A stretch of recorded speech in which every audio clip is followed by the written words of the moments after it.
संपूर्ण घराला दोष लागतो. तुमची देवपूजा निष्फळ ठरते. चुकूनही गुरुवारी देव साफ करू नका. एकादशीला देव साफ केल्याने काय होते? देव कोणत्या दिवशी साफ करावे? देव कोणत्या दिवशी चुकूनही साफ करू नये? आज या व्हिडिओमध्ये आपण देवाविषयी तुमच्यापैकी बऱ्याच जणांनी कधीही न ऐकलेली दुर्मिळ माहिती पाहणार आहोत. बघा, आपल्या दिवसाची सकाळची सुरुवात ही देवघरापासून होत असते. आपण सकाळी उठल्यानंतर, आवरून झाल्यानंतर आपण पहिल्यांदा देवघराजवळ येऊन पूजा प्रार्थना करतो. पूजा प्रार्थना करून झाल्यानंतर दिवा अगरबत्ती करून नैवेद्य दाखवून झाल्यावर कामाला हात लावत असतो. त्याचबरोबर संध्याकाळी देखील आपण तुळशीसमोर दिवा लावत असतो. तर आपण सर्वजण दररोज जर देवाची पूजा करत असाल तर ते खूप चांगलंच आहे. त्याचबरोबर कोणत्या दिवशी देव अगदी साफ करायचे आहेत?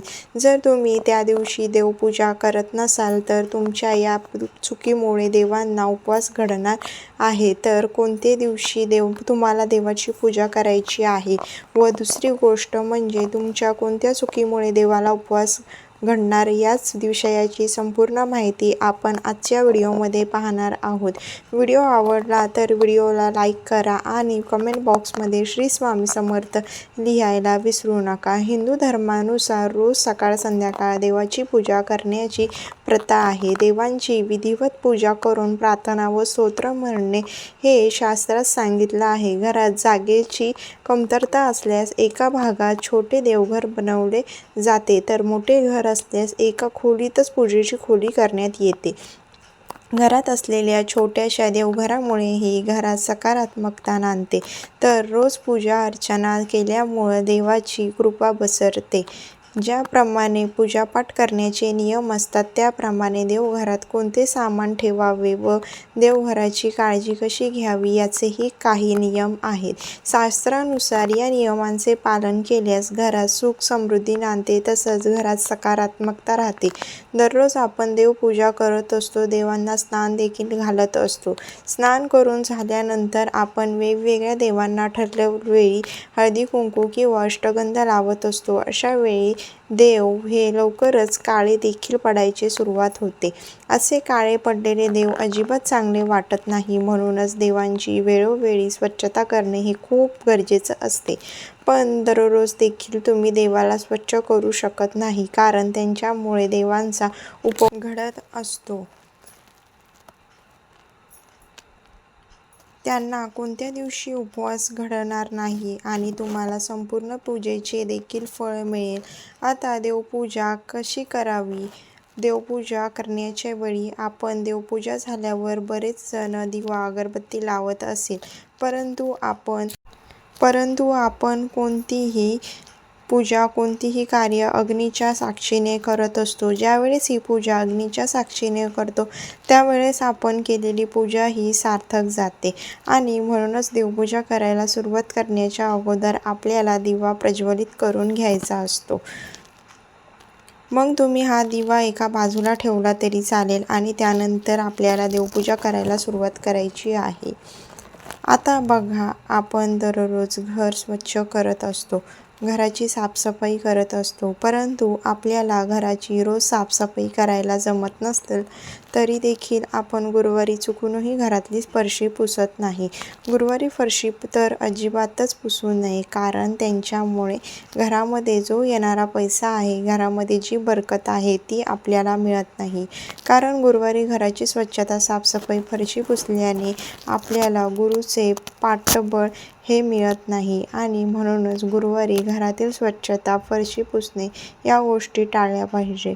परंतु आपल्या घरातील देवाची साफसफाई गुरुवारी करू नये असं कुठेही दिलेले नाही. हा नियम फक्त आपल्या घरातील फरशी पुसण्यासाठी, डीप क्लिनिंग करण्यासाठी आहे, देवाची स्वच्छता करण्यासाठी नाही. गुरुवारी आपण आपल्या घराची स्वच्छता, फरशी पुसणे अशा गोष्टी केल्या तर यामुळे आपल्या पतीची प्रगती खुंटते. आपल्या पतीच्या कामात अडथळे येतात, मुलांची प्रगती खुंटते. परंतु देव स्वच्छ न करणे ही गोष्ट कुठेतरी दिलेली नाही. आपण देवांना स्वच्छ हे कधीही करू शकतो. मग एकादशी असू द्या गुरुवार असू द्या. गुरुवारी आणि एकादशीच्या दिवशी घरातील देवघराचे साफसफाई करणे टाळा. या दिवशी देवघर स्वच्छ केल्यास घरात दरिद्री आणि कष्ट झेलावे लागतात. अशातच घरात राहणाऱ्या लोकांना मोठे नुकसान सहन करावे लागते. त्याचवेळी रात्री चुकूनही देवघराची स्वच्छता करू नका. असं केल्यास देवी लक्ष्मीचा कोप होऊ शकतो आणि देवी लक्ष्मीच्या क्रोधामुळे आर्थिक फटका तुम्हाला बसू शकतो. आता हा जो नियम आहे हा सर्वांनाच लागू पडेल असं नाही. बघा, तुमच्या घरात तुमच्या पारंपरिक पद्धतीने, जुन्या पद्धतीने ज्या गोष्टी घडत आल्या आहेत त्यानुसार तुम्ही गोष्टी करायच्या आहेत. परंतु त्यात काही चुका होत असतील तर त्या तुम्ही सुधारायच्या आहेत. पण जर का तुमच्याकडे गुरुवारी एकादशीला देव साफ केले जात असेल तर तुम्ही ते करू शकता. शेवटी प्रत्येकाला प्रत्येकाच्या कर्मानुसार फळ मिळत असते. आता देवांना स्वच्छ कधी करावे तर पहा, आपण प्रत्येक शुभ दिवशी सणाला ज्या वेळेस देव काळे पडलेले दिसतील त्यावेळेस आपण देव स्वच्छ करत असतो. देव स्वच्छ करण्यासाठी, त्यांना साफ करण्यासाठी कुठलाही दिवस बघायची गरज नाही, परंतु देवांना अंघोळ घालण्याचा नियम आहे. देवांना अंघोळ घालताना कधीही सर्व देव एका तामणात किंवा एका ताटलीमध्ये एकत्र करून ठेवून त्यावर आपल्याला कधीही पंचामृताने किंवा पाण्याने पूर्ण देवांना एकत्र अंघोळ घालायची नाही. आता तुमच्याकडे जर का मोजकेच देव असते तरी हा नियम आहे, आणि जर का मोजकेच देव असून इतर देव देखील असेल तरी हाच नियम आहे. तुम्हाला एका तामणात किंवा घंगाळ्यामध्ये एखादं तुम्ही भांडं पालथं ठेवू शकतात, वाटी ठेवू शकतात किंवा एखादा छोटा चौरंग तुम्हाला आणायचा आहे, पाट आणायचा आहे, तो तुम्ही त्या घांगणात किंवा तामणात ठेवू शकता. आणि त्यावर एक मूर्ती घेऊन एकेका मूर्तीला तुम्ही अंघोळ घालू शकता. सर्व देवांना कधी एकत्र एकाच भांड्यात ठेवून अंघोळ घालू नये. त्यामुळे आपल्याला ह्या चुकांचा दोष लागू शकतो आणि आपण केलेल्या पूजेचं संपूर्ण फळ आपल्याला मिळत नाही. दुसरं महत्त्वाचं म्हणजे देवांना स्वच्छ करण्यासाठी शक्यतो पितांबरी वापरू नका. त्याऐवजी आपण एका वाटीमध्ये आंबट दही, लिंबू, थोडीशी हळद या सर्व वस्तू एकत्र करून या वस्तूने पितळीच्या मूर्तींना चोळून आणि पण देव स्वच्छ करू शकतो. त्यामुळे देवाचं पवित्र देखील राखलं जातं. परंतु सध्या सर्वांकडे पितळी देव असतात आणि पितळी देव लवकर काळे पडतात. मग अशा वेळी तुम्ही 2-3 दिवसांनी एखादा लिंबू, आंबट दही, हळद याचा वापर तुम्ही करून देव स्वच्छ करू शकता. त्याचप्रमाणे तुम्ही चिंचाचा वापर करून देखील देव स्वच्छ करू शकतात. आता देव स्वच्छ करण्यासाठी जे कोणी ब्रशचा वापर करत असेल तर तुम्हाला ब्रश हा नवीनच घ्यायचा आहे आणि तो सॉफ्ट बघून घ्यायचा आहे. जुना ब्रश, कोणी वापरलेला ब्रश चुकूनही देवांसाठी स्वच्छ करण्यासाठी घेऊ नये. यामुळे देखील आपल्याला दोष लागू शकतात. आता बघा, तुम्हाला जर का पितांबरी वापरायची असेल तर तुम्ही शक्यतो क्वचितच एखाद्या दिवशी पितांबरी वापरा. नेहमी पितांबरीने देव स्वच्छ करू नका. पितांबरीने देवाची झीज होते. बघा, चांदीचे डाग असतील तर पितांबरीने चांदीचे डाग खराब होतात. देवाचे डोळे, नाक, कान झिजतात, होल देखील पडतात, माशी देखील यामुळे लागतात. आणि जर का देवाने माशी लागली तर त्यावेळेमुळे आपण केलेले देवपूजेचे फळ आपल्याला मिळत नाही. या उलट आपल्याला दोष लागत असतात, अडचणी येत असतात, कोणतीही कामे आपली पूर्ण होत नाही.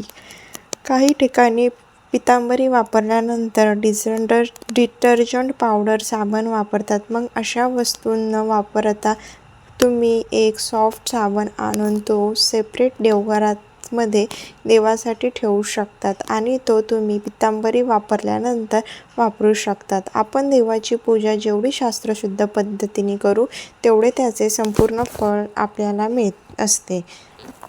जेव्हा देवघराची स्वच्छता कराल तेव्हा देवघरातील देवांच्या मूर्ती आणि फोटो जमिनीवर ठेवू नका. त्यांना स्वच्छ ठिकाणी आणि स्वच्छ कपड्यात किंवा स्वच्छ भांड्यांमध्ये ठेवा. देव स्वच्छ करण्यासाठी अमावास्या तिथी अतिशय महत्त्वाची मानली जाते. त्याचप्रकारे एकादशीला देव स्वच्छ करू नका. शक्यतो आणि प्रत्येक सणाच्या दिवशी आपण देव स्वच्छ करू शकतो. देव स्वच्छ केल्यानंतर, देवपूजा झाल्यानंतर देवांना हळदी कुंकू अष्टगंध लावावे. कशी वाटली माहिती कमेंटमध्ये सांगा.